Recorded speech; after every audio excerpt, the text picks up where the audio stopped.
আপনি নিশ্চিন্ত থাকেন, সে আসবে, সুন্দরভাবে আসবে, দুলাভাই সাথে নিয়ে আসবে। আপনি মিষ্টি রেডি করেন, যান আসুন।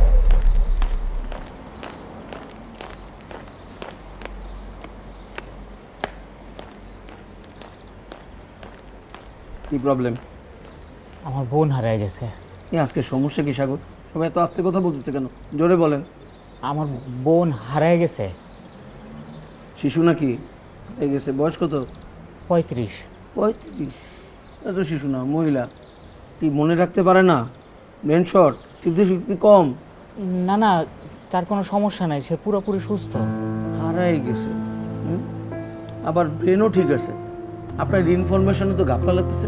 ঢাকা আসছেন কেন? ভার্সিটিতে ভর্তি হইতে আসছিলাম। তো বোনকে সাথে আনছেন কেন? মা, বাবা, চাচা, দুলাভাই কেউ ছিল না? আমার আব্বা নাই, মা খুব অসুস্থ, আর আমার আপাই পরিবারের সব কিছু দেখাশোনা করেন। মিলে গেল। এই যে যা প্রেডিক্ট করছিলাম। আপনার বোন একটা হীরকখণ্ড। সে জানে কখন কোন কাজটা করতে হয়, সে একদম রাইট টাইমে রাইট কাজটা করে ফেলছে।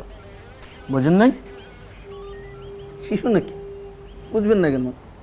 দেখেন, আপনার উচিত ছিল আপনার বোনকে সময় মতো দায়িত্ব নিয়ে পার করে দেওয়া, বিয়ে করে দেওয়া। অসুস্থ মা ভাই এদেরকে কত দেখবে? তারও তো একটা মন আছে, চাহিদা আছে, বাজেভাবে নেবেন না। সে গেছে তো গেছে, এমনভাবেই গেছে ফোন রেখে গেছে যেন ফোন দিয়ে ট্রেস আউট করা না যায়। এগুলার মানে কি? হ্যাঁ, সে আসবে।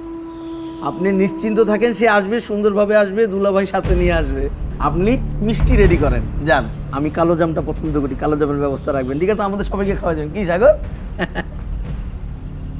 কি? আমি যে বললাম, গায়ে বাতাস লাগালেন না। এই জেনারেশনের আসলেই একটা ঝামেলা আছে। নেন, সুন্দর মতো কমপ্লেনটা লেখেন, এনআইডি, তারপরে ছবি সব জমা দিয়ে যাবেন। সরকারি কলম, কালি অল্প নষ্ট করবেন। যান, ওই পাশে বসে দেখেন, খবর পেলে আপনাকে জানানো হবে। যান। ঘন্ট গহন এমনভাবেই গন, মোবাইলও নেন, আমরা বুঝি না।